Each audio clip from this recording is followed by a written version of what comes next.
মাহাত্ম্য, আমাদের 2024 সালে গীতা মাহাত্ম্য কবে? তো আমাদের কিন্তু ভগবান শ্রীকৃষ্ণের মুখ্য নিশ্চিত বাণী আমাদের গীতার মধ্যে রয়েছে। তো ভগবান শ্রীকৃষ্ণের কথা জানতে হলে আমাদের গীতা পড়তে হবে। তো আমাদের গীতা মাহাত্ম্য বা জয়ন্তী, গীতা জয়ন্তী, এই উৎসবটা কবে?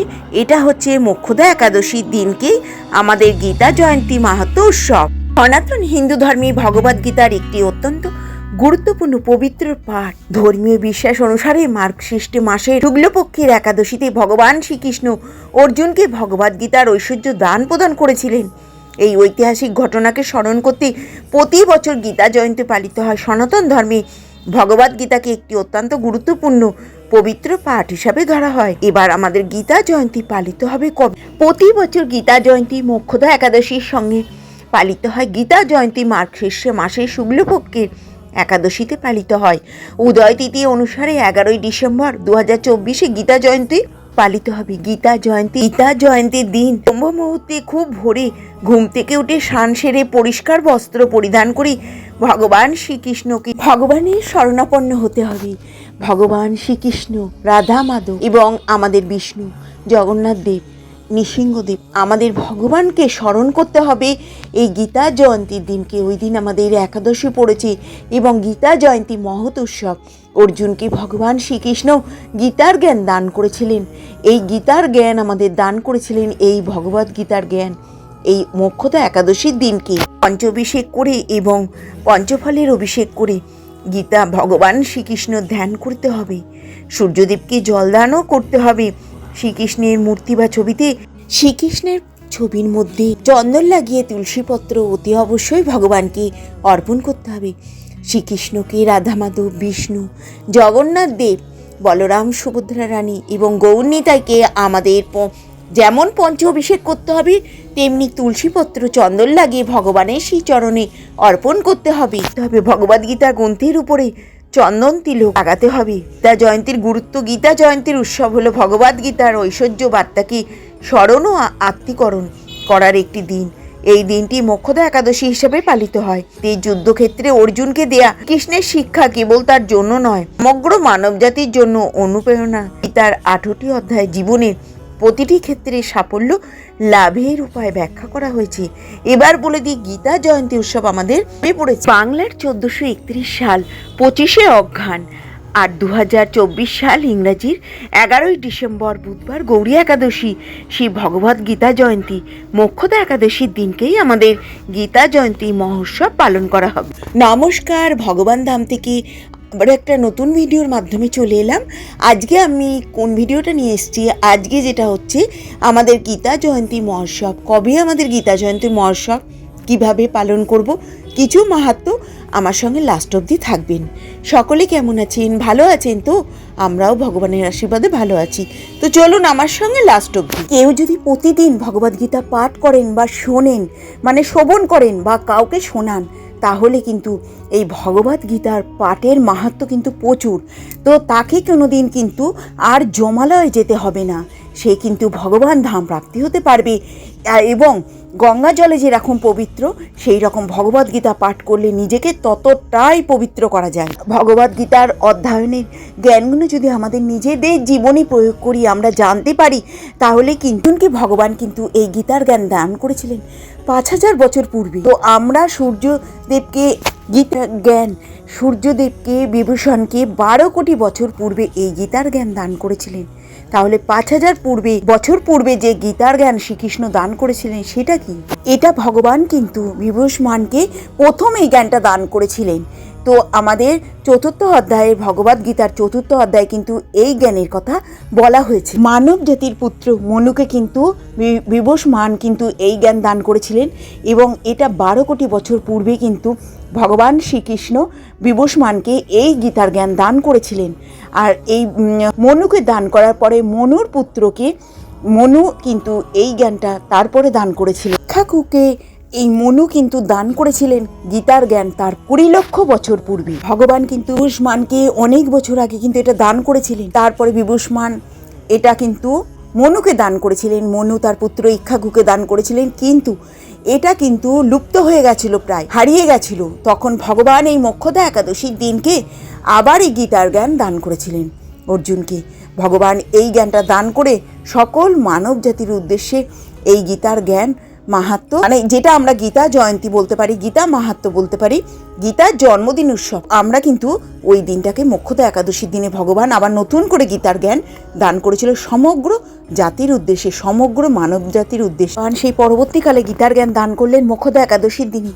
তো ভগবান বারবার কিন্তু এই জিনিসটা করছেন, কিন্তু আমরা সেই জ্ঞান নিতে পারছি না। আমরা যদি এই জ্ঞান লাভ করি এবং সমগ্র দেশবাসীর উদ্দেশ্যে আমরা এই জ্ঞানটাকে বলতে পারি যে ভগবানের এই জ্ঞান তোমরাও কিন্তু ভগবদ্গীতার মাহাত্ম্য তোমরাও পড়ো, তোমরাও শ্রবণ করো, পাঠ করো, তো সকলকে আমরা এইভাবে প্রচার করে দেবো। ভগবান কিন্তু চেষ্টা করেছেন মানব জাতির উন্নতি, মানব জাতি কী করে ভালো থাকে। আমি সবসময় এই কথাটাই বলি, ভক্তের জন্য ভগবান, ভগবানের জন্য ভক্ত নয়। সেই জন্য ভগবান কিন্তু চেষ্টা করেছে সমগ্র মানব জাতি যাতে এই গীতার জ্ঞান নিজের থেকে নিজেরা নিতে পারে, কিন্তু সেই জ্ঞানটা লুপ্ত হয়ে গেছিল বা চাপা পড়ে গেছিল। সেই জন্য ভগবান আবার কিন্তু এটাকে মোক্ষদা একাদশীর দিনে এই গীতার জ্ঞান মাহাত্ম্য সকলকে দান করেছে। আমরা কিন্তু এটা মানব জাতির উদ্দেশ্যে, সকলের উদ্দেশ্যে এই গীতার জ্ঞান সকলকে বলবো, গীতা মাহাত্ম্য পাঠ করুন, শ্রবণ করুন এবং ভগবানের সঙ্গে থাকুন। আমরা কোনো কিছু করার আশা, পাবার আশা না করে ভগবানের এই গীতা মাহাত্ম্য পাঠ করব। ভগবানের কাছে আমরা শুধু এইটাই চাইব, হে ভগবান তোমার চরণে ঠাঁই দিও, আমরা যেন তোমার পুজো করতে পারি সর্বদাই, আমাদের সুস্থ রেখো, যেন আমরা সুস্থটা এই কারণেই চাইব যে ভগবান তোমার চরণে যেন আমরা ঠাঁই পাই, তোমাকে পুজো করতে পারি। তো ভগবানকে সব সময় আমরা বলবো ভগবানের চরণে যেন আমরা ঠাঁই পাই, ভগবান ধাম প্রাপ্তি হতে পারি। কোনো কারণবশত কিছু আমাদের চাওয়া পাওয়ার নেই, আমরা কিন্তু যে জগতে বাস করছি সবই শূন্য, সবই নিঃস্ব, কিছুই নেই, আমার বলে কিছুই নেই, সব চোখটা বুঝলে সব শূন্য। তা আমরা একটা গোলক, সবই মাটি, আমরা গোলক জায়গায় বাস করছি, যে জায়গাটায় আমাদের এখানে পাবার আশা, যেটা আমরা সঙ্গে নিয়ে যেতে পারবো সেটা হচ্ছে ভগবদ্গীতার জ্ঞান, ভগবানের মহিমা কীর্তন। ভগবানকে যদি আমরা ভগবান ধাম প্রাপ্তি হতে পারি, ভগবানের চরণে ঠাঁই পাই, সেটাই কিন্তু পরম পাওয়া, আর সেটাই কিন্তু আমাদের সঙ্গে যাবে, আমাদের সঙ্গে আর কিছুই যাবে না। সেই জন্য ভগবানের কাছে শুধুই চাইবো ভগবান তোমার চরণে ঠাঁই দিও, তোমার সেবা পুজো করতে পারি, তো সেটাই আমাদের চাওয়া পাওয়ার মধ্যে থাকবে। যেটাতে মোক্ষদা একাদশীর মাহাত্ম্য যেটা রয়েছে, পূর্বপুরুষরা মোক্ষদা একাদশী পালন করার ফলে পিতৃপুরুষ পূর্বপুরুষরা যেটা পেয়েছিল সেটা কিন্তু আমি কিছুটা বলেছি, এখানেও বলেছি। আর মোক্ষদা একাদশীটা আপনারা পেছনে গিয়ে দেখে আসবেন বা শুনে আসবেন, তাহলে আপনারা বুঝতে পারবেন যে মোক্ষদা একাদশীর মাহাত্ম্যটা। ভগবত আর ভাগবতের মধ্যে কিন্তু অনেক পার্থক্য রয়েছে। তো ভগবত আলাদা আর ভাগবতম আলাদা, ভগবত গীতা সেটা আলাদা এবং ভাগবত সেটাও কিন্তু আলাদা, দুটোর জ্ঞান আলাদা আলাদাভাবে উল্লেখ করা। ভগবদ্গীতায় ভগবানের পুরো অঙ্গ এবং ভগবানের মুখ নিঃসৃত বাণী, ভগবানের মুখ, ভগবানের উদর এবং ভগবানের চরণ, বাহু সমস্ত কিছু নিয়ে ভগবদ্গীতার পাঠ। অঘ্রাণ মাসের শুক্লপক্ষের একাদশী মোক্ষদা নামে পরিচিত।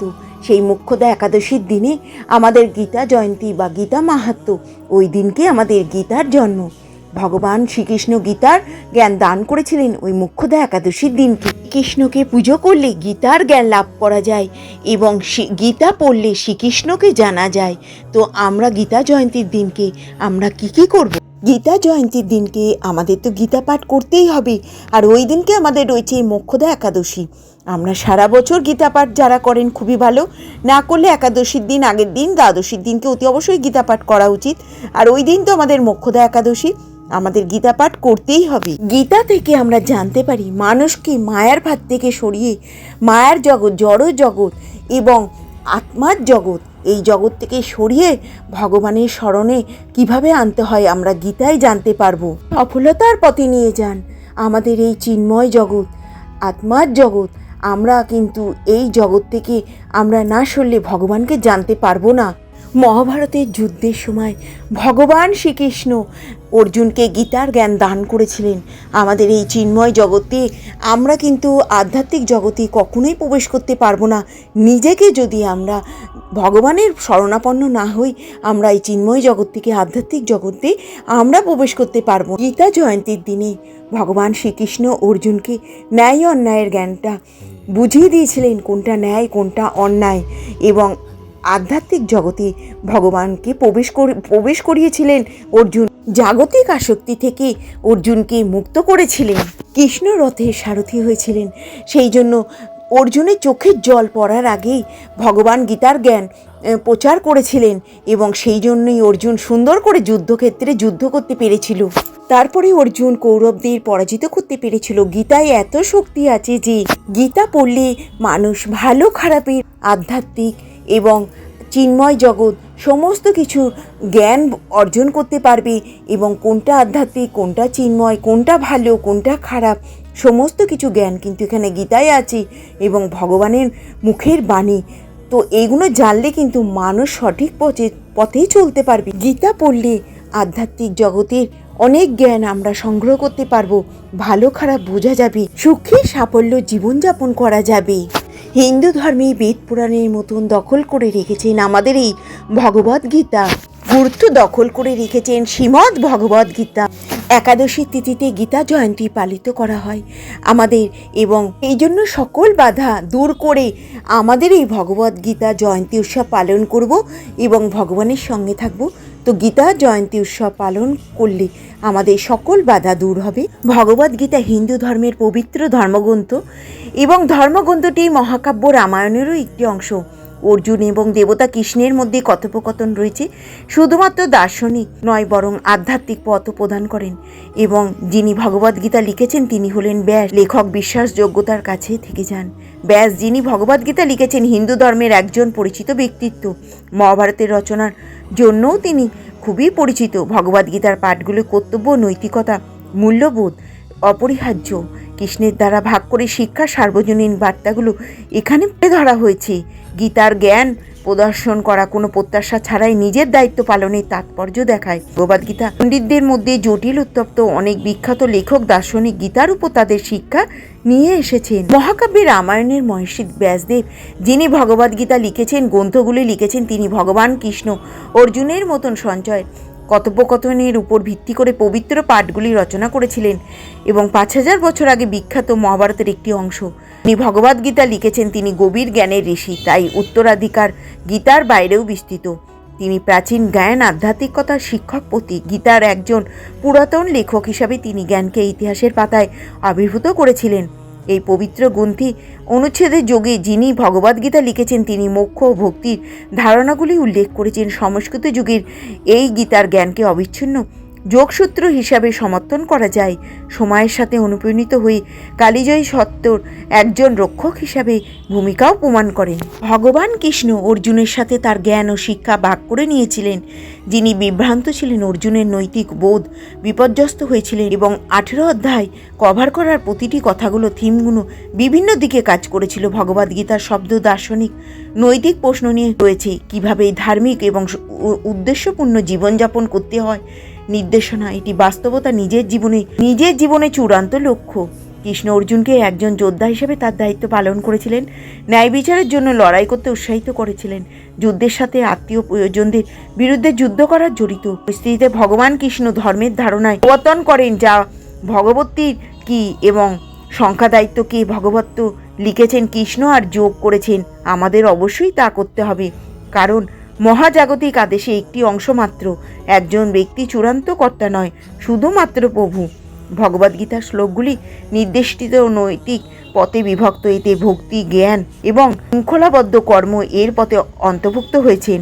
পদগুলি একজনের জীবনের আধ্যাত্মিক উপলব্ধির অন্তর্দৃষ্টি প্রদান করে। ভগবত গীতাকে লিখেছেন প্রশ্নটির গুরুত্ব ঐশ্বর্যিক আত্মসমর্পণের উপর জোর দেয়, যারা বিশ্বের মানুষের কাছে ভগবদ্গীতা অর্জুন ও ভগবানের মধ্যে প্রাচীন আধ্যাত্মিক কথোপকথন প্রতিনিধিত্ব করে বাস্তবতার প্রতিনিধিত্ব করে।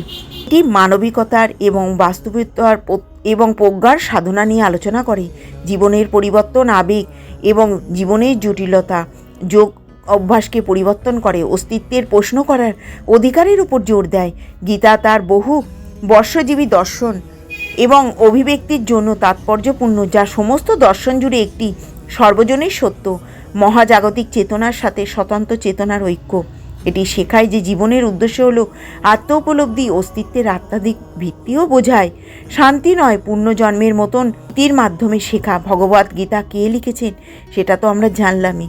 সমাধানে আভ্যন্তরীণ শান্তি খুঁজে পেতে এই ভগবদ্গীতা পাঠ ও শোভন করতে হবে। গীতার 700টি শ্লোকে সংকলিত সংস্কৃত বই, মূল্য ভাষার এবং যাই হোক, গীতার অনেক অবদান রয়েছে, যার সাথে সাথে বিভিন্ন ভাষা রয়েছে। ভগবদ্গীতার শ্লোকগুলি জীবনের সম্পর্কে গভীর প্রশ্নগুলি অন্বেষণ করে কর্তব্য, মঙ্গল, মানুষ হওয়ার অর্থ কী সম্পর্কে ধ্যান ধারণা ব্যাখ্যা করেছেন। ভগবদ্গীতা লিখেছেন কথোপকথনটি তার বৃহত্তর গল্পে লিখেছেন। তার কাজের গভীর চিন্তা বুনতে অত্যন্ত দক্ষ ছিলেন ব্যাস। তিনি ভগবদ্গীতা লিখেছেন, তিনি শুধু লেখার জন্য নয়, তাকে জ্ঞানী ব্যক্তি হিসেবেও দেখা যায়।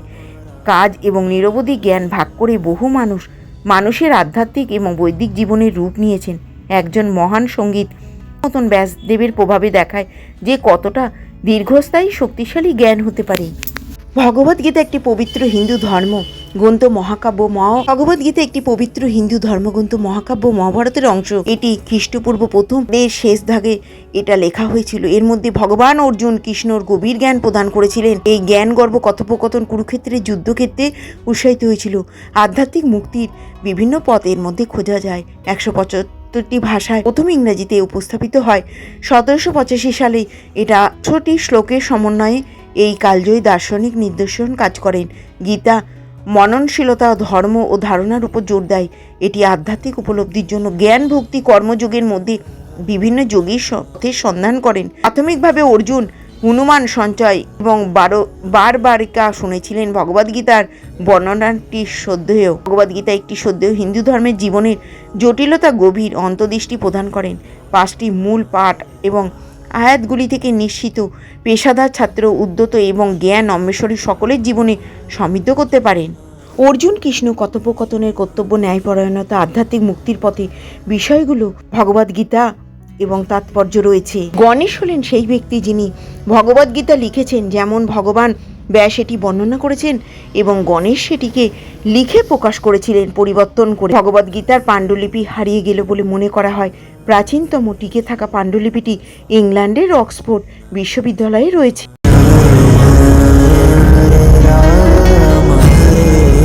অবতারের কাহিনী ভগবত পুরাণে লিপিবদ্ধ করা রয়েছে। ভগবত পুরাণে দেব ব্যাস রচিত সম্পূর্ণ ভগবত পুরাণে সমস্ত বেদ ও ইতিহাসের সারবস্তু সংকলিত রয়েছে। সূত্র সুখদেবে মহারাজ পরীক্ষিতকে ভগবত প্রথম স্কন্ধে মহামুনি ব্যাসদেব বিভিন্ন পুরাণ শাস্ত্র রচনা করেছিলেন, কিন্তু তা সত্ত্বেও তিনি যেন তৃপ্ত হতে পারেননি। ঠিক সেই সময় মহান দেবশ্রী নারদের উপদেশ তিনি লাভ করলেন, যার দারুণ তিনি শ্রীমদ্ ভাগবত শাস্ত্র প্রণয়ন করতে চাইলেন। এই গ্রন্থে শ্রী ভগবান এই সমস্ত গুণ বর্ণনা করা হয়েছে। এই শাস্ত্র তিনি যখন প্রণয়ন করতে চলেছেন তখন তিনি মঙ্গল করছিলেন, যা থেকে এই বিশ্বের সৃষ্টি হয়েছে, যাতে স্থিতি ও লয়, তেজ, বাড়ি এবং মৃত্তিকার মতন পদার্থের বিনিময় সেই ধরনের যে ভগবত এবং দৈবগণ স্বয়ং বিমোহিত হয়ে যান। যে বেদ যিনি আদি কবি এবং ব্রহ্মার হৃদয়ের পদ্মে প্রকাশ করেছিলেন, তিনি নিজের তেজের দ্বারা সবসময় যাকে কুহুক নিরস্ত হয়ে রয়েছেন, সেই সত্য স্বরূপ স্বয়ং পরমেশ্বরকে আমরা নিয়ত ধ্যান করতে থাকি। মহামুনি ব্যাসদেব রচিত ভগবত গ্রন্থ এবং ঈশ্বরশূন্য সাধুদের ঈশ্বর আরাধনার সমস্ত ধর্ম নির্গুণার রূপ গ্রন্থ। ধর্মের দিক 3টি দিক আছে, এবং আধ্যাত্মিক এবং দৈবিক এবং ভৌতিক, যা পরমচিত কিছু সুন্দর বাণী। তো কয়েকটি আমি বাণীর কথা বলছি ভগবদ্গীতায়। ভালোবাসা, সহনশীলতা, নিঃস্বার্থতার অনুশীলন করা উচিত। আত্মত্যাগের মাধ্যমে বিশ্বের মঙ্গল শুরু হয়।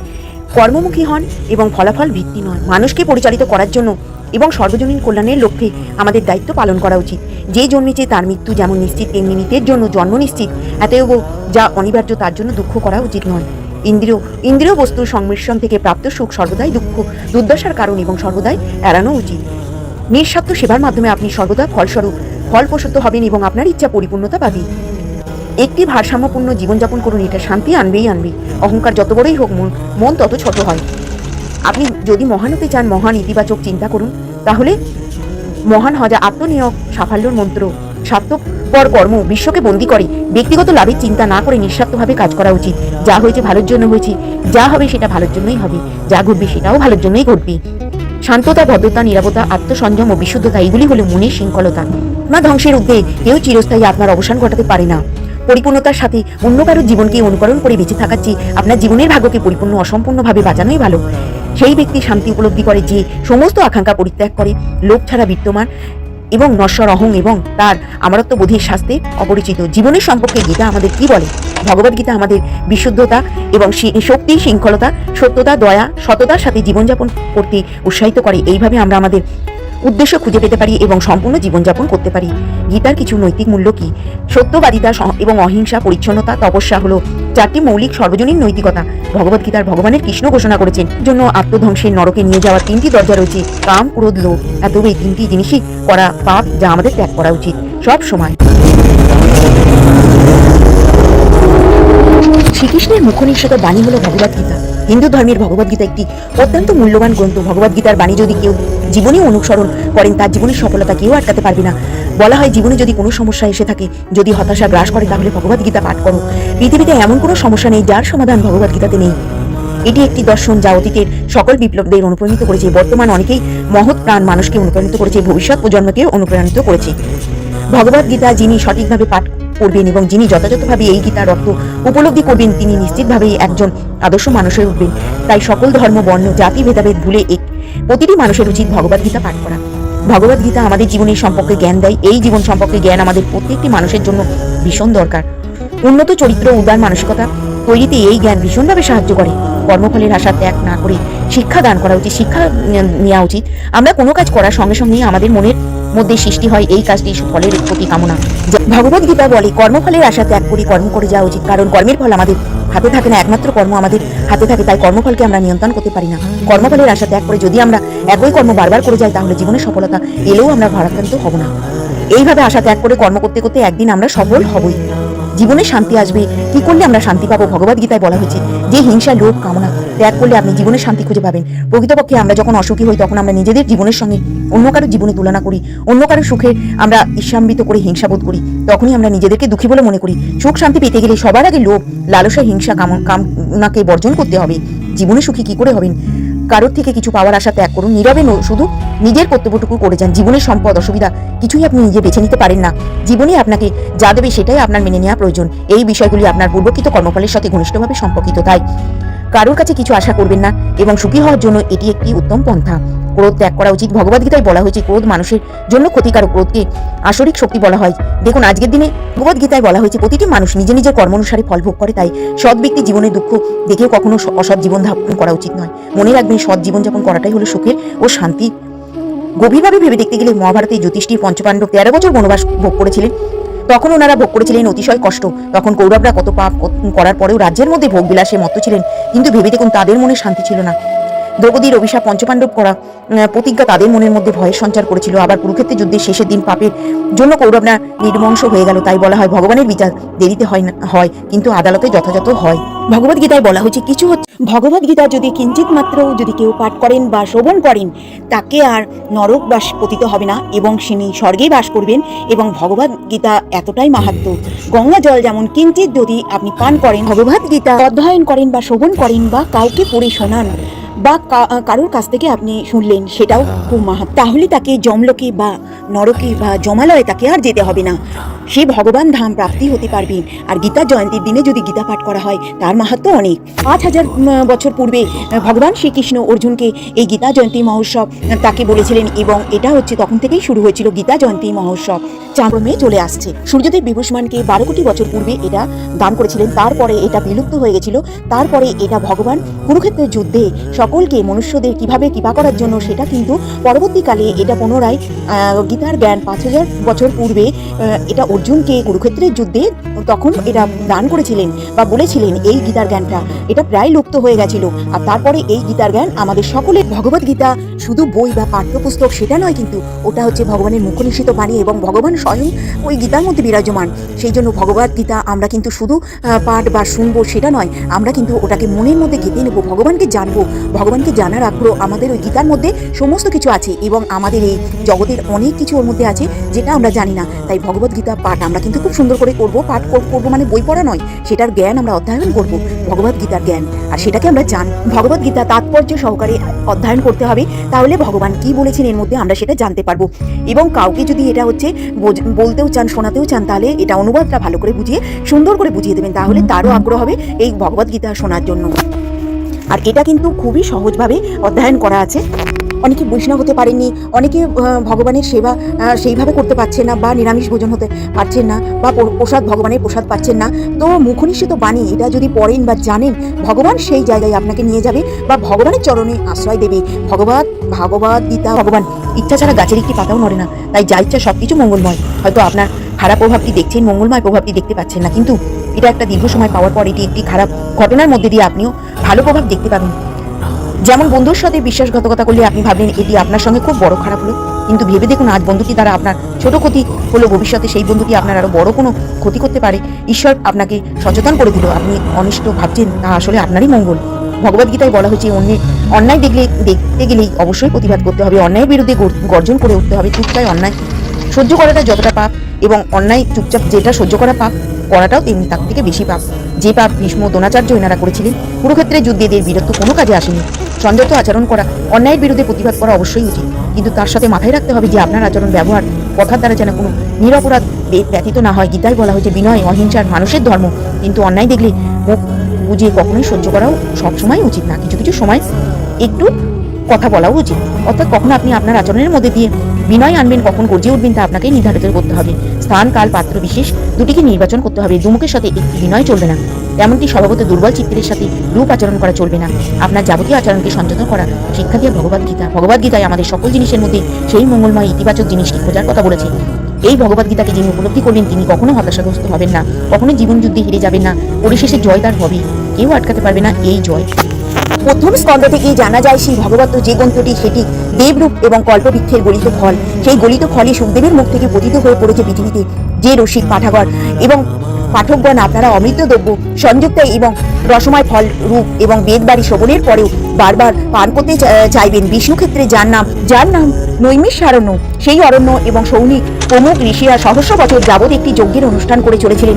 এই রকমই যজ্ঞের অনুষ্ঠান চলাকালীন একদিন সৈনক প্রভৃত ঋষিরা প্রাতকাল নিত্য নৈমাত্তিক হোম এবং সমাপন করেছেন। এমন সময় সেখানে রোহম অসনের পুত্র সূত্র এলেন এবং ঋষিগণ তাকে বসতে আসন দিলেন। সেই ঋষিরা সূত্রকে আদরে আপ্যায়ন করে জিজ্ঞাসা করলেন, হে সূত্র, তুমি পবিত্র মহাভারতের আদি ইত্যাদি ইতিহাস ধর্মশাস্ত্রগুলি অধ্যয়ন করেছো। সেই সমস্ত বেদ বিদ্রোহ এবং রয়েছে তাদের মধ্যে শ্রেষ্ঠ ভগবান ব্যাসদেব ও অন্যান্য সদ্গুণ ও নির্গুণ সমস্ত তত্ত্ববিদ মুনিরা যা জানেন সেই সম্মত তুমি স্বয়ং সেই তত্ত্ববিদ মুনিদের অনুগ্রহের জন্য সব জানতে পেরেছো। কারণ হিসাবে বলা হয় যে সমস্ত গুরুরাই তাদের প্রিয় শিষ্যের কাছ থেকে সমস্ত গোপনীয় তত্ত্ব অনায়াসে ব্যক্ত করেন। হে আয়ুর্মন, যে সমস্ত অর্থবোধক রাজ্য রয়েছে তাদের মধ্যে কলি এবং ভাবাপন্ন মানুষের যে সমস্ত মঙ্গলাময় বলে তুমি মনে করেছো তাদের সবকিছুই আমাদের কাছে বলো। হে সভ্য, তুমি তো জানোই বর্তমান এই কলিযুগের মানুষের আয়ু তো ক্রমশ কমে আসছে। দিনে দিনে মানুষ ক্রমশ অলস ও অল্প বুদ্ধি সম্পূর্ণ হয়ে উঠছে। ফলস্বরূপ নানান রোগ তাদেরকে দিনে দিনে আক্রমণ করে চলেছে।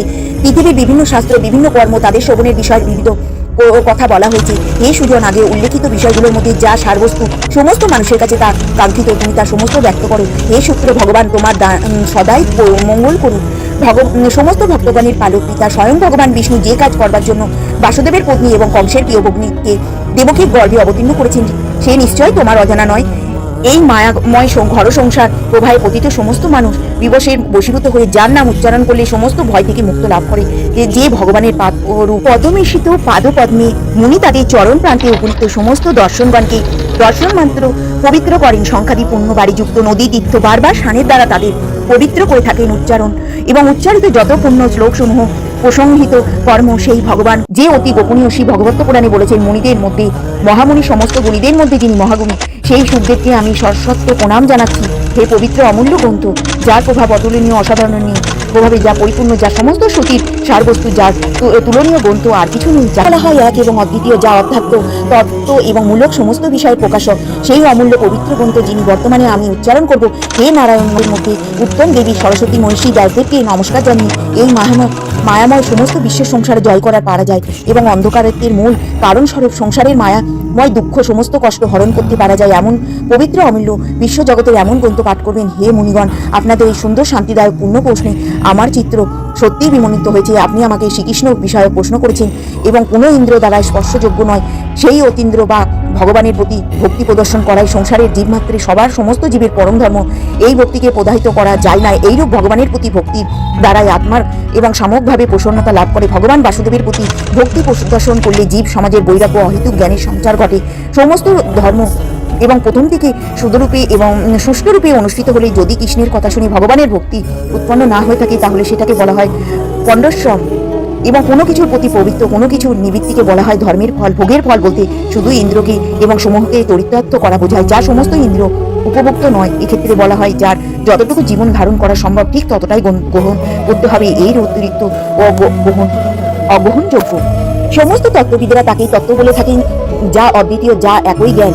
এই অধ্যাত্ম জ্ঞানের স্বরূপকে ব্রহ্ম পরমাত্মা বলে বলা হয়ে থাকে। জগতের সমস্ত শ্রদ্ধাশীল মুনিরা বেদ সময়ের শেষ ভাগে যা বেদান্ত নামে পরিচিত, যারা শ্রবণের দ্বারা পরম আনন্দময় জ্ঞানপ্রাপ্ত হন, সেই পরম ব্রহ্মরূপ আনন্দরূপ জ্ঞান লাভ করে মুনিরা বৈরাগ্যরূপী এবং প্রেমলোককে একগ্রত করে সমস্ত জগৎ সংসারের ভক্তগণের প্রতিপালক ভগবানের কথায় শুধু শ্রবণ করুন। ভগবানের রূপ কীর্তন সমস্ত জগতের এবং বাতাস মুখরিত হোক।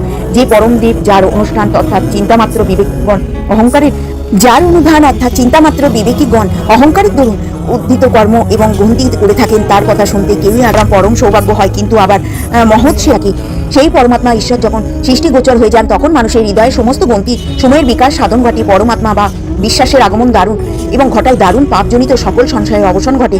এতদিন পর্যন্ত যা ঘটে যায় জীবের সকল কর্মসমূহ ক্ষয়প্রাপ্ত হয়। সুতরাং হে মনীষীগণ, ভগবান বাসুদেবের পরম পবিত্র শোক উচ্চারণ করুন। প্রকৃতিতে মোট 3টি গুণ রয়েছে, সেগুলো হলো সত্য, তম এবং রজ। এই 3টি গুণের সঙ্গে যুক্ত হয়ে পরম পুরুষ এই বিশেষ সৃষ্টি করেছে। সৃষ্টির জন্য ব্রহ্মাকে স্থিতি করার জন্য বিষ্ণুকে প্রলয়ের জন্য মহেশ্বরের নাম ধারণ করেছেন। এই গুণ 3টির মধ্যে সত্য গুণ এবং শ্রী বাসুদেবের হাতে তো মানুষ সেই পুণ্যাত্মা মুনিদের পৃথক অনুসরণ করে ভগবান বাসুদেবের ভজন করে থাকেন। যারা মোক্ষ লাভ করতে চান তারা নারায়ণীর অবতার মূর্তিকেই চিরন্তন সেবা করবেন। তার মানে এই নয় যে বিষ্ণুবাদে অন্যান্য তিনি ভাগ করে থাকেন। সেই ভগবান দেব, তির্যক এবং নরদী এবং লীলাবশত সেই সকল অপরূপ অদ্ভুত সব অবতার মূর্তি ধারণ করেন। সেই পরমাত্মা ভগবান সেই সকল অবতার মূর্তিকে অনুরক্ত হয়ে শতগুণের দ্বারা সমস্ত লোককে পালন করে থাকেন, কারণ তিনি হলেন সমস্ত সংসারের জগতের মূল তথা তিনিই সমস্ত লোকের সৃষ্টিকর্তা। শ্রীমদ্ ভগবত গীতায় মানুষকে তার জীবন দশা এবং মৃত্যুর পরে অবস্থা সম্পর্কে উপদেশ দেয়। গীতা হলো জীবনের শ্রেষ্ঠ দর্শন। গীতার বাণী সঠিকভাবে অনুসরণ করা এবং উন্নতির চরম শিখরে পৌঁছানো। গীতার সাফল্যের পথ দেখানো পাশাপাশি ব্যর্থতার কারণ বিচার করছেন শ্রীকৃষ্ণ। কেন মানুষ অনেক সময় অধঃপতনের দিকে এগিয়ে যায় সেই বিষয়ে তিনি জানিয়েছিলেন। তাই নিয়ে আলোচনা করা হচ্ছে। অধঃপতন তখনই শুরু হয় যখন তিনি নিজের পরিবারকে উপেক্ষা করে অপরিচিত এবং অল্প পরিস্থিতির কারণে পরামর্শ গ্রহণ করেন। গীতায় বলা হয়েছে কাউকে প্রতারণা করলে তার ফল আপনাকে পেতে হবে। যে মুহূর্ত থেকে আপনি প্রতারণার পথ নিলেন সেই মুহূর্ত আপনার ধ্বংস দরজা খুলে গেল। আপনি যত কুশলী এবং কিছু হন না কেন, প্রতারণার আশ্রয় ফল আপনার সেইখান থেকে শুরু হলো, আপনার পাপের দিকে গেল। নিজের কর্মফলের হাত থেকে কেউ নিস্তার পায় না। যে কাজ আপনি করবেন তার ফল আপনাকে ভোগ করতে হবে। যেমন কাজ করবেন তেমনই ফল পাবেন। নিজের কাজের পথে কারোর সাহায্য সমর্থন না পেলেও ভেঙে পড়বেন না। আপনাকে কেউ সমর্থন করুক না করুক, আপনি যদি নিজের জায়গায় সঠিক থাকেন তাহলে ঈশ্বরের সমর্থন আপনি অবশ্যই পাবেন। ভগবান আপনার পাশে সবসময় খাড়া হয়ে দাঁড়িয়ে থাকবে। আপনার উপর হওয়া অন্যায় যদি আপনি হাসিমুখে সহ করতে পারেন তাহলে সেই অন্যায়ের প্রতিশোধ ভগবান নিজে নেন। গীতায় শ্রীকৃষ্ণ বলেছেন কোনো মানুষের কখনোই উদ্যত হওয়া উচিত নয়। অহংকার মানুষের পতনের কারণ। ইগো থেকে আমরা অনেক সময় এমন কিছু করে ফেলি যা আমাদের করা উচিত নয়, তাই অহংকার অবশ্যই পরিত্যাগ করা উচিত। শ্রীকৃষ্ণ আরও বলেছে সঠিক সময় এলে ভগবান অবশ্যই মানুষের পাশে বা আপনার পাশে দেখা করবেনই। গীতায় লেখা আছে ভালোবাসার অর্থ কাউকে পাওয়া নয়, তাতে হারিয়ে যাওয়া। কারোর উপর খুব বেশি আসক্তি থাকা উচিত নয়। শ্রীকৃষ্ণ এখনো আরও বলেছেন জীবনের সঙ্গে সম্পর্কিত সমস্ত গুরুত্বপূর্ণ সিদ্ধান্ত নিজেরই নেওয়া। মহাভারতের অন্যতম অঙ্গ হল শ্রী ভগবত গীতা। কুরুক্ষেত্রের যুদ্ধ শুরু হওয়ার ঠিক আগে অর্জুন নিজের আপনজনদের বিরুদ্ধে যুদ্ধ করবেন না বলে ঠিক করে অস্ত্র নামিয়ে রাখেন। তখন শ্রীকৃষ্ণ তাকে জীবনের সঠিক দিশা দেখান, কর্তব্যের আসল অর্থ বোঝান। এত হাজার বছর পরে গীতার বাণী আজও আমাদের জীবনে প্রযোজ্য এবং উপযোগী। শ্রীমদ্ ভগবদ গীতায় জীবনের আসল অর্থ ব্যাখ্যা করেছেন শ্রীকৃষ্ণ। গীতার বাণী সঠিকভাবে অনুসরণ করতে পারলে সাফল্যের পথে সন্ধান পাওয়া যায়। সেই কারণে আমাদের প্রত্যেকটি গীতার পাঠ করা জরুরি, কারণ গীতার বাণী জীবনের সাফল্যের মূল ভিত্তি। আজ আমরা যেখান থেকে গীতার মূল 5টি বাণী তুলে ধরবো, শ্রীকৃষ্ণের সেই 5টি বাণী জীবনের সাফল্যের সন্ধান দেয়।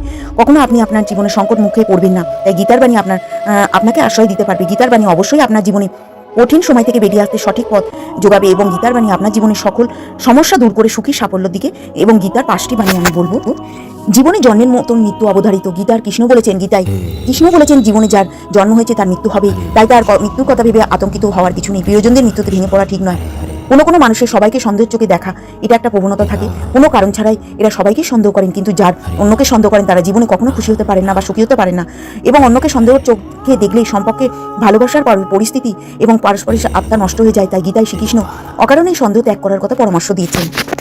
ঈশ্বর আপনাকে সব সমস্যা থেকে মুক্ত করতে পারবেন, সেই কারণে সবসময় নিজের কাছ থেকে ঈশ্বরকে স্মরণ করতে হবে। গীতায় শ্রীকৃষ্ণ বলেছেন, যে ব্যক্তি এবং ঈশ্বর চিন্তা করে জীবন কাটায়, তিনি মৃত্যুর পরও সরাসরি ঈশ্বরের কাছে পৌঁছে যান। আপনি যদি বুদ্ধিমান হন তাহলে নিজের বুদ্ধি কোনো ভালো কাজে ব্যয় করুন। নিজের বুদ্ধি কখনো কোনো খারাপ কাজে ব্যয় বা ব্যয়বহুল করবেন না, এবং কোনো ষড়যন্ত্র কখনোই নিজে লিপ্ত হবেন না। স্বার্থহীনভাবে সমাজের ভালো করুন। এর ফলে আপনি সমাজে যেমন মান সম্মান পাবেন, তেমনি ভগবানের চরণে ঠাঁই পাবেন। ভগবানের কাছেও, ভগবানের চরণাস্পর্শে আপনি আশ্রয় পাবেন। গীতায় শ্রীকৃষ্ণ অর্জুনকে সব রকম আসক্তি থেকে মুক্ত হওয়ার জন্য পরামর্শ দেন। কাব্যপতি অকারণে মুক্ততা কখনোই কাজে করা উচিত নয়, বিশেষ করে নিজের শরীরের প্রতি কোনো রকম টানা থাকা ঠিক নয়। এই রকম দেহ একদিন পঞ্চভূতে বিলীন হয়ে যাবে, তাই শরীরের প্রতি কোনো রকম মোহ মায়া রাখবেন না। আসক্তি ত্যাগ করে সত্যের পথে এগিয়ে চলুন। লোভ, রাগ, ঈর্ষা হলো আমাদের সবচেয়ে বড় শত্রু। এই 3 শত্রু আমাদের নরকের পথে নিয়ে যায়। সেই কারণে লোভ, রাগ, ঈর্ষা সম্পূর্ণভাবে ত্যাগ করে সব শত্রু নিজের জীবন থেকে দূরে রাখলে আপনি সুখী জীবনযাপন। মাহাত্ম্য প্রচুর, এবং তাকে কিন্তু আর জমালয়ে যেতে হবে না। এই ভগবদ্গীতার জ্ঞান অর্জুনকে কুরুক্ষেত্রের যুদ্ধে ভগবান শ্রীকৃষ্ণ এই জ্ঞান দান করেছিলেন। মোক্ষদা একাদশীর আমি মাহাত্ম্য এবং কবে পড়েছি, বেশ কিছু স্থানে পারণের সময়সূচি আমি আগেও দিয়ে দিয়েছি। আর আমি আপনাদের সঙ্গে অল্প বিস্তর একটু মোক্ষদা একাদশীর মাহাত্ম্য 2 লাইনে বলে দিচ্ছি। মোক্ষদা একাদশীর ফল পালন করলে আমাদের পূর্বপুরুষ পিতৃপুরুষের কোনো পাপের ফলে যদি কোনো কারণবশত নরকে পতিত হয়, সেই পিতৃপুরুষ বা পূর্বপুরুষের মানুষ যারা আছেন তারা কিন্তু আমরা পালন করলে, এবং এই আমাদের মোক্ষদা একাদশীর পুণ্যের ফলটা যদি আমরা তাকে দান করি, পূর্বপুরুষ বা পিতৃপুরুষরা তাহলে নরক থেকে স্বর্গে গমন করবেন, শরীরে স্বর্গে গমন করবেন। তো এইটা কিন্তু ছিল আমাদের মোক্ষদা একাদশীর মাহাত্ম্য। তো আমি একদম শর্টে আপনাদের সঙ্গে শেয়ার করে দিলাম। এবার আমাদের ওই দিনকেই আমাদের গীতার জ্ঞান অর্জুনকে ভগবান শ্রীকৃষ্ণ দান করেছিলেন। সারা বিশ্বে এই জ্ঞান ছড়িয়ে গেছিল, এবং আমাদের গীতা হচ্ছে একটা সনাতনী গ্রন্থ। আমরা সব সময় দেখি গীতা মানে একটা বই, পাঠ্য পুস্তক। এটা আমরা কিছু মাহাত্ম্য দিই না, কারণ এটাকে আমরা জানছি যে এটা একটা বই, পাঠ করা। আমরা গীতা মানে কি সেটাই। গীতা কিন্তু বই নয়, ভগবানের উপরস্থ বাণী গীতার মধ্যে রয়েছে। তো আমাদের 18টি অধ্যায় এবং 700 শ্লোক এই গীতার মধ্যে রয়েছে, ভগবানের মুখ নিঃসৃত বাণী। গীতা কি? আমরা সব সময় বলে থাকি ভগবানের পুজো করার সময় গীতা মাহাত্ম্য পড়তে হয়। সেটা ভগবানের সামনে, হরি ঠাকুরের সামনে, যে কোনো জায়গায়, সব মন্দিরে সন্ধেবেলা গীতা পাঠ হয়ে থাকে। তো গীতা কি সেটা আমরা জানবো। ভগবান শ্রীকৃষ্ণের মুখ নিঃসৃত বাণী এই গীতার মধ্যে, মুখ নিঃসৃত বাণী এই গীতার অংশ। তো আমরা গীতা পড়লে ভগবানকে জানতে পারবো, ভগবানের সম্বন্ধে জানতে পারবো। তো আমরা কিন্তু এই গীতার জ্ঞান আমরা কি করে জানবো, আমরা ভগবানকে কি করে জানবো? ভগবানকে জানার একটাই উপায়, একটাই মাধ্যম, গীতা। অতি অবশ্যই গীতা পড়তে পারলে খুবই ভালো, না পারলে প্রতিদিন গীতা পুজো করুন। ভগবানকে পুজো করা হবে, এবং বুকে নিয়ে ভগবানকে বুকে জড়িয়ে ধরে গীতা আমাদের ভগবান শ্রীকৃষ্ণ। আমরা কিন্তু গীতায় ফুল, চন্দন, তিলক করতে পারি। তো তুলসী পত্র, চন্দন লাগিয়ে গীতার ওপরে আমরা দিতে পারি। এইভাবে আপনারা ভগবত গীতা পাঠ করবেন, শ্রবণ করবেন প্রতিদিন সন্ধেবেলা। নিজেরা বাড়িতে করতে পারলে খুবই ভালো, না হলে কোনো ইস্কন মন্দির বা কাছে পিঠে কোনো মন্দির থাকলে সেখানে গিয়ে গীতা পাঠ শুনে আসবেন, আর সন্ধে আরতি দেখে আসবেন। আমাদের এর আগের মাসে কার্তিক মাস গেল, যেটা আমাদের কিন্তু দীপদানের মাস গেল। তো আমরা কিন্তু গীতা মাহাত্ম্য যখন পড়ব, তার সঙ্গে সঙ্গে ভগবানকে দীপদানও করব। কারণ ভগবান হচ্ছে গীতার মধ্যে রয়েছে। তো অতি অবশ্যই গীতার জ্ঞান জানতে গেলে আমরা ভগবানকে আমরা জানবো। তো গীতা আমাদের হচ্ছে ভগবান শ্রীকৃষ্ণের মুখ নিঃসৃত বাণী। গীতা জয়ন্তীর দিনে অবশ্যই শ্রীকৃষ্ণের পুজো করুন। তারপর পুরো পরিবার একসঙ্গে গীতা পাঠ করতে হবে এবং শ্রবণ করতে হবে। গীতার শিক্ষা মেনে চললে সমস্ত সন্দেহ দূর হয় এবং সুখ ও সমৃদ্ধ বজায় থাকে। শ্রীমদ্ ভগবত গীতার শুভ আবির্ভাবের দিনটি গীতা জয়ন্তী নামে পরিচিত। ৫,০০০ বছরেরও বেশি এই দিনে ভগবান শ্রীকৃষ্ণ অর্জুনকে বৈদিক জ্ঞানের এবং সারাংশ শিখিয়েছিলেন এবং তাকে অস্তিত্বের অর্থে আলোকিত করেছিলেন। গীতা মাহাত্ম্য অনুসারে যদি কেউ ভগবদ্ গীতার নির্দেশগুলো সঠিকভাবে অনুসরণ করে তবে সে এই জীবনের সমস্ত দুঃখ কষ্ট থেকে দুশ্চিন্তা থেকে মুক্ত হতে পারে এবং তার পরবর্তী জীবনের আধ্যাত্মিক কথাও বুঝতে পারে। ভগবদ্ গীতার শব্দগুলিতে পরম ভগবানের গান হিসাবে অনুবাদ করেন। এটি বৈদিক সাহিত্যের অংশ এবং সর্বাধিক পরিচিত। এই দিনটি সেই হিসাবে স্মারক হিসাবে কাজ করে। ভগবান শ্রীকৃষ্ণ তার ভক্ত অর্জুনের সাথে শ্রী ভগবদ্ গীতা কথা বলেছিলেন। হরে কৃষ্ণ মন্দিরে আমরা মূল কৃষ্ণ পাঠ্যাত্মিক একটি প্রদর্শন স্থাপন করে এই দিনটি উদযাপন করা হয়। আমরা ভক্তদের সঙ্গে একসঙ্গে ভগবদ্ গীতা ৭০০ শ্লোক পাঠ করা হয়। এই গীতা পরায়ণে আমাদের সাথে যোগ করা হয়। গীতা জয়ন্তী মোক্ষদা একাদশী এবং দ্বাদশ তিথি মোক্ষদা দ্বাদশী একটি হিন্দু কুরুক্ষেত্রে যুদ্ধক্ষেত্রে অর্জুন ও কৃষ্ণের মধ্যে ভগবদ্ গীতার কথোপকথনের দিনটি চিহ্নিত করা হয়। আমরা এই মাসের শুক্লপক্ষের 11তম দিন পাই। ভগবদ্ গীতা একটি বিশিষ্ট হিন্দু ধর্মের গ্রন্থগুলো মহাকাব্য মহাভারতের একটি অংশ এবং এই অধ্যায়ে 18টি অধ্যায় বিভক্ত, যার মধ্যে 700টি শ্লোক রয়েছে। ভগবদ্ গীতা অর্জুন একজন রাজপুত্র ঈশ্বরের মূর্তরূপী কৃষ্ণের মধ্যে একটি কথোপকথন হিসাবে উদ্ভাবিত হয়েছে। ধর্মগ্রন্থের বিষয়বস্তু উপনিষদ থেকে প্রাপ্ত জ্ঞান এবং ভক্তি কর্ম ভিন্ন পথ কীভাবে তারা আত্মার মোক্ষ চূড়ান্ত মুক্তি নিয়ে যা আলোচনা করে। কুরুক্ষেত্রের যুদ্ধে শুরুর ঠিক আগে সংলাপ হয়। সমবোঝার অনেক প্রচেষ্টা ব্যর্থ হওয়ার পরে যুদ্ধ অনিবার্য ছিল। অবশেষে যুদ্ধের দিন এলো এবং যুদ্ধের ময়দানে মুখোমুখি হলো। যুদ্ধ যখন শুরু হতে চলেছে ঠিক তখনই অর্জুন কৃষ্ণকে যুদ্ধক্ষেত্রের মাঝখানে নিয়ে যেতে বলেন। বিরোধী শক্তিকে আরও কাছ থেকে দেখতে বিরোধী পক্ষ তার আত্মীয় এবং শিক্ষক ও বন্ধুদের নিয়ে সংগঠিত হয়। অর্জুন তাদের সঙ্গে লড়াই করে বিষয় নৈতিক দ্বিধায় পড়েছিলেন। কৃষ্ণের কাছে সাহায্য চেয়েছিলেন। যে কথোপকথন শুরু হয় অর্জুনের প্রতি কৃষ্ণের বার্তা ও শিক্ষা ভগবদ্ গীতা নামেই পরিচিত। গীতা হলেন মহাভারতের একটি পর্বের অংশ আর মহাভারতের রচয়িতা হলেন ব্যাসদেব। মহাভারতের অংশ হিসেবে গীতা আলাদা গুরুত্ব পেলেও গীতার রচনা করেছিলেন মহাভারতের পর্বের অংশ হলেও মহাভারতের রচয়িতা হলেন ব্যাসদেব আর মহাভারতের অংশ হিসাবে গীতা আলাদা গুরুত্ব পেলেও গীতার অর্থ ভগবদ্ গীতা মহাভারতের লিপিবদ্ধ একটি পর্ব, যা প্রাচীন ভারতের একটি সংস্কৃত মহাকাব্য, একটি হিন্দু ধর্মের একটি প্রভাবশালী ধর্মীয় পাঠ্য, যা হিন্দু দেবতা বিষ্ণুর অবতার রাজকুমার অর্জুন ও কৃষ্ণের মধ্যে কথোপকথন, যা আমরা কিন্তু এইটাকে গীতার মাহাত্ম্য বলি। গীতা হিন্দু ধর্মের সৃষ্টিতে স্বয়ং ঈশ্বরের অবতার পরমাত্মা। গীতার বিষয়বস্তু হল কুরুক্ষেত্রের যুদ্ধের পূর্বে কৃষ্ণ ও তৃতীয় পাণ্ডব অর্জুনের কথোপকথন, কৃষ্ণের ন্যায় নীতি ধর্মশাস্ত্র সম্পর্কিত উপদেশ বলি। এই 18টি যোগে তা 17টি শ্লোকে বর্ণনা করা হয়েছে। ভগবদ্ গীতার শব্দের অর্থ, ভগবৎ শব্দের অর্থ পূজা, সম্মানীয়, শ্রদ্ধেয়। ভগবৎ শব্দের অর্থ হলো যিনি পূজনীয় পুজো করেন, যিনি পূজনীয়কে পুজো করেন। ভগবৎ বলতে একটি কৃষ্ণ উপাসক প্রথাকে বোঝায়। ভগবান শব্দটির অর্থ যাকে শ্রদ্ধা করা যায়, যার পুজো করা যায়। গীতা পড়লে সর্বপাপ থেকে মুক্ত লাভ করে এবং এই পাঠ করলে ব্রহ্মহত্যা, স্ত্রী হত্যা পাপ দূর হয় এবং পাঠ করলে মানুষের মনও পবিত্র হয়। ভগবদ্ গীতা রচনা করেছিলেন। গীতার সঙ্গে মহাকাব্যের মহাভারতের যার একটি অংশ ঋষি ব্যাসদেবকে দায়ী করা হয়, যার পুরো নাম ছিল কৃষ্ণ দ্বৈপায়ন, যাকে দেব ও ব্যাস বলা হয়। রাধা কৃষ্ণের প্রেম ছিল বিশুদ্ধ নিঃস্বার্থ, তাই তাকে একে অপরকে বিয়ে না করার সিদ্ধান্ত নিয়েছিলেন। কিন্তু প্রমাণ করার জন্য প্রেম ও বিবাহ উভয়ই একে অপরের থেকে সম্পূর্ণ আলাদা। ভগবান কৃষ্ণ এবং রাধা অপরকে বিয়ে না করেও সিদ্ধান্ত নিয়েছিলেন কি করে একসঙ্গে সুখী থাকা যায় পবিত্রভাবে। গীতা একটি স্বতন্ত্র ধর্মগ্রন্থ, একটি পৃথক শাস্ত্র মর্যাদা পেয়েও থাকে। হিন্দুরা গীতাকে ভগবানের মুখ্য নিঃসৃত বাণী মনে করেন। গীতার্থক হিন্দু ধর্মাবলীদের সৃষ্টিতে ঈশ্বরের অবতার পরমাত্মা স্বয়ং, তাই গীতার তাকেই বলা হয়েছে সেই ভগবান। প্রত্যেক জায়গায় গীতা পাঠ শুনতে গেলে প্রত্যেকটা মানুষের চোখে ঘুম এসে যায়, অলস হয়ে পড়ে।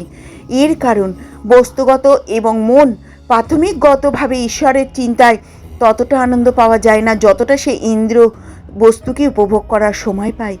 এটি ঈশ্বরের প্রতি মনোনিবেশ করলে মন অলস হয়ে যায়, সম্ভাবনা থাকে। ব্যাসদেব ভগবদ্গীতা লিখেছিলেন, এটি অর্জুন ও কৃষ্ণ একে অপরকে বলেছিলেন। ব্যাসদেব ভগবদ্গীতার রচনা করেছিলেন। মহাভারতের অন্তর্ভুক্ত পাঠ কীভাবে করতে হয়? প্রথমে শান সেরে উত্তর পূর্ব দিকে মুখ করে কুশ বা কম্বলের আসনে বসতে হয়। এরপর আসন শুদ্ধ অঙ্গনাশ এবং করনাশ করে কোষাগুলিতে গঙ্গা জল দিয়ে হরিতকি পুষ্প দুব্বা দিয়ে অর্ঘ্য সাজিয়ে হরিতকি স্পর্শ করে গীতা পাঠের সংকল্প করতে হয়। এরপর গীতা পাঠ করতে হয়। গীতা পাঠের সম্পূর্ণ করে গীতা মাহাত্ম্য পাঠ করতে হয়। গীতা পাঠ করলে আধ্যাত্মিক সম্পদ থেকে এবং গীতার অত্যন্তম আধ্যাত্মিক চরম সম্পদ পেতে গেলে গীতার অত্যন্তম পথ প্রদর্শন, আর ঠিক তেমনই ইহলোকের পরম সম্পদ পেতে হলে গীতা যে রকম প্রয়োজনীয় চরিত্র গড়ে দিতে পারে অন্য রকম এবং গ্রহণ সে শক্তি ঘোর নাস্তিক ও গীতা পাঠে উপকৃত হয়। গীতা পাঠ প্রতিদিন করা যায়। ভগবদ্গীতা সঠিক উত্তর জানিয়ে সমস্ত সন্দেহ দূর করা যায় এবং মহাভারতের যুদ্ধে শুরু করার আগে অর্জুন এই সন্দেহের মুখোমুখি হয়েছিলেন এবং এইভাবেই ভগবান কৃষ্ণ তার গীতা নির্দেশ করেছিলেন। এটি আমাদেরকে জাগ্রত করে, অনুপ্রেরণিত করে এবং আমাদের ঈশ্বরের সাথে একটি সম্পর্ক তৈরি করে এবং আমরা এই ভগবদ্গীতা পড়ে ঈশ্বরকে জানতে পারি। আমরা ঈশ্বরের অবধি পৌঁছানোর একটা সহজ পন্থা পাই বা পথ পাই। উপলব্ধির পথে সম্পর্ক জীবনের সর্বোচ্চ লক্ষ্য, এটা মাথায় রেখে গ্রহণ করা উচিত। আমাদের শক্তিশালী উপায় ও জ্ঞানকে আগ্রে আমরা এই পথটা নিতে পারি। গীতার প্রতিটি সত্তার মধ্যে স্বতন্ত্র আত্মা, উচ্চতর ঈশ্বর কৃষ্ণ আত্মা অস্তিত্ব ধারণ করা যায়। অর্জুন কৃষ্ণ কথোপকথনের উভয়ের মধ্যে একটি চিরন্তর সংলাপের রূপক হিসাবে ব্যাখ্যা করা হয়েছে। গীতার জ্ঞান পরম্পরা। পরমেশ্বর ভগবান শ্রীকৃষ্ণ বললেন, আমি পূর্বে সূর্যদেব বিশ্ববানকে এবং অধ্যায় নিষ্কর্ম কর্মসাধ্য জ্ঞানযোগ বলেছিলাম। সূর্য তা মানবিকতার জনক মনুকে বলেছিলেন এবং তা মনু ইক্ষ্বাকুকে বলেছিলেন। এই কালের মহতা যুগে নষ্ট অনুবাদ এইভাবে পরস্পরের মাধ্যমে প্রাপ্ত এই বিজ্ঞান এবং রাজসিকা লাভ করেছিলেন, কিন্তু কালের প্রভাবে পরম্পরায় ছিন্ন হয়েছিল, তাই যোগ নষ্টপ্রাপ্ত হয়েছিল। সেই সনাতন যোগ আজও আমি তোমাকে বললাম, কারণ তুমি আমার ভক্ত ও সখা। তাই তুমি যদি বিজ্ঞানের অতিগৃহ রহস্য হৃদয়ঙ্গম করতে পারবে। অর্জুন বললেন, সূর্যদেব বিশ্ববানকে জন্ম দিয়েছিলেন তোমার অনেক পূর্বে। তুমি সেই পুরাকালের এই জ্ঞানের উপদেশ করেছিলেন, তা আমি কেমন করে বুঝবো? পরমেশ্বর ভগবান বললেন, হে পরমস্তু অর্জুন, আমারও তোমার জন্মতীত হয়েছে। আমি এই সমস্ত জন্মের কথা স্মরণ করতে পারি, কিন্তু তুমি পারবে না। যদিও আমি জন্মজন্মিত এই এবং আমার চিন্ময় দেহ এবং যদিও আমার সর্বভূতের ঈশ্বর, তবু তুমি অন্তরঙ্গা শক্তিকে আশ্রয় করে আমার এই আদি চিন্ময় রূপে যুগে যুগে অবতীর্ণ হও। গীতায় মহাভারতের ভীষ্ম পর্ব 24 থেকে 42 অধ্যায়ের মধ্যে অন্তর্গত পণ্ডিতাগণের যে অষ্টাদশ শতাব্দীর শ্রী শঙ্করাচার্য প্রথম এই অধ্যায়গুলিকে মহাভারত থেকে আলাদা করেন। গীতা হিসাবে একটি ভাষা লেখেন। ভগবদ্গীতার 18টি অধ্যায় আছে। এই 18টি অধ্যায়গত শ্লোক আছে। ভগবদ্গীতা হচ্ছে কুরুক্ষেত্রের যুদ্ধের প্রাকালে ভগবান শ্রীকৃষ্ণ তার বন্ধু শিষ্য তৃতীয় পাণ্ডব অর্জুনের কথোপকথনের মাধ্যমে বেদান্ত। ভারতের বিষ্ণু পুরাণ শ্রী ভগবত গীতা থেকে জানা যায়, কৃষ্ণ চিরকালের জন্য দ্বারকা থেকে ত্যাগ করেছিলেন কুরুক্ষেত্রের যুদ্ধে। বিষ্ণু পুরাণ ভগবদ্গীতা থেকে জানা যায়, কৃষ্ণ চিরকাল দ্বারকা ত্যাগ করেছিলেন কুরুক্ষেত্রের যুদ্ধে 36 বছর। মৎস্য পুরাণ থেকে জানা যায়, কুরুক্ষেত্রের যুদ্ধের সময় কৃষ্ণ তার বয়স ছিল 89 বছর। তা হলো কৃষ্ণ প্রয়াত হন 89 + 36 125 বছর বয়সে। মহাভারত থেকে জানা যায়, কৃষ্ণের প্রয়াণের সঙ্গে সঙ্গে পৃথিবীতে কলিযুগ আরম্ভ হয়। এটি কলিযুগের 5123তম বর্ষ। এর থেকে হিসাব করে পাওয়া যায়, আজও 5087 বছর আগে কুরুক্ষেত্রের যুদ্ধে সংঘটিত হয়েছিল এবং মহাভারতের রচয়িতা শ্রী কৃষ্ণদ্বৈপায়ন ব্যাস যুদ্ধের সময় বর্তমান ছিলেন। এই থেকে সিদ্ধান্ত আসা যেতে পারে মোটামুটি পূর্ব 3067 অব্দে মহাভারতের রচনা চলছিল এবং বা শেষ হয়েছিল। আমরা পরিশেষে সিদ্ধান্ত উপনীত হই গীতা যে মধ্য শিক্ষা প্রাচীন হলেও মহাভারতের অংশ হিসাবে রচয়িতা আজ থেকে প্রায় 5087 বছর আগে অনেকগুলি সম্পাদন করে আমাদের অন্তত বলা হয়েছে গীতার সর্বশ্রেষ্ঠ অসম্পাদনগুলি এবং ব্যাখ্যা করা হয়েছে অনেক পূর্ব ও বর্তমান। গীতা মাহাত্ম্য একসঙ্গে লেখা সম্ভব হয়নি। একটি স্বতন্ত্র ধর্মগ্রন্থ তথা একটি পৃথক শাস্ত্র ও মর্যাদা পেয়ে থাকে। হিন্দুরা গীতাকে ভগবানের মুখনিঃসৃত বাণী মনে করেন। গীতার কথক হিন্দু এবং হিন্দু ধর্মের দৃষ্টান্তে ঈশ্বরের অবতার পরমাত্মা স্বয়ং, তাই গীতায় তাকে বলা হয়েছে শ্রী ভগবান। হিন্দু ধর্মের শাস্ত্র পরিচয় বিবিধ হিন্দু শাস্ত্রের ঋষিদের শ্রী শ্রী গীতার মাহাত্ম্য ওং নম বাসুদেবায় ভগবতে শ্রী গীতা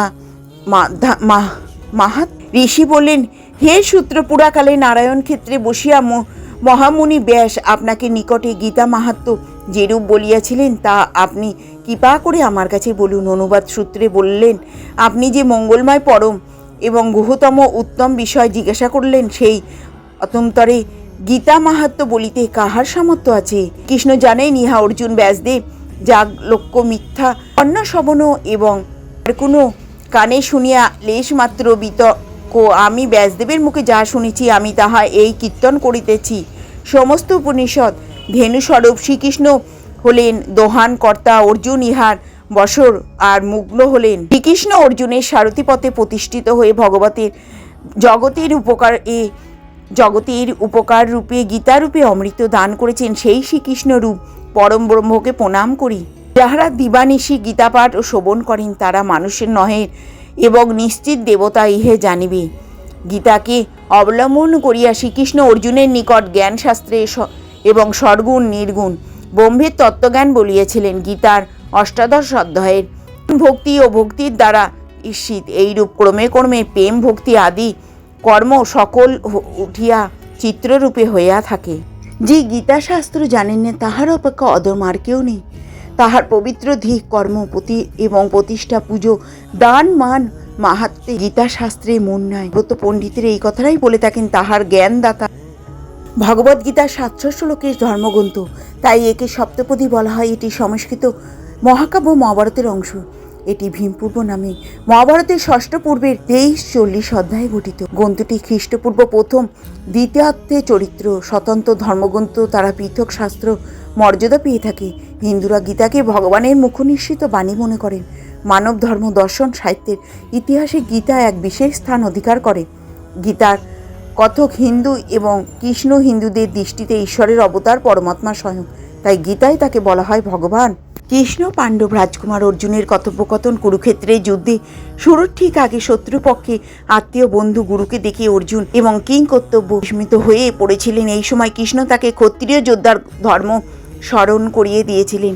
বিভিন্ন প্রকার যোগশাস্ত্র বৈদিক শাস্ত্র এবং দর্শন করে তাকে যুদ্ধতে উৎসাহিত করেন। গীতাতে বলা হয় মানব ধর্মতন্ত্রের সংক্ষিপ্ত পাঠ, হিন্দুদের এবং জীবন চর্চায় ব্যবহারিক পদনির্দেশ। যোগশাস্ত্রে ব্যাখ্যা করা হয় নিজস্ব ভগবানটি এবং উচ্চিন্মিত করেন এবং বিশ্বরূপে অর্জুনকে দর্শন দিয়ে আশীর্বাদ করেন। অর্জুন ছাড়া প্রত্যক্ষভাবে কৃষ্ণের মুখে থেকে গীতা শুনেছিলেন এবং তিনি ধৃতরাষ্ট্রের কাছ থেকে বর্ণনা করার জন্য ব্যাসদেবের কাছ থেকে দিব্য দৃষ্টি লাভ করেছিলেন। হনুমান অর্জুনের রথের চূড়ায় এসে বসেছিলেন। ঘটোৎকচের পুত্র এবং বর্বরীকে যিনি কুরুক্ষেত্রের যুদ্ধের সব ঘটনা দেখেছিলেন।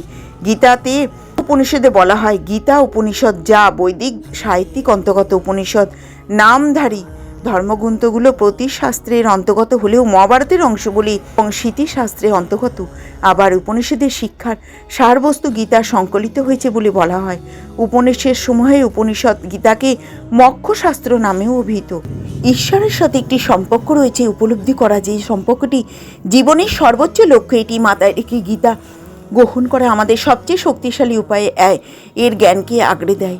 আমরা শিখি যে ঈশ্বরের দ্বারা সত্যিকারের ভালোবাসার অর্থ।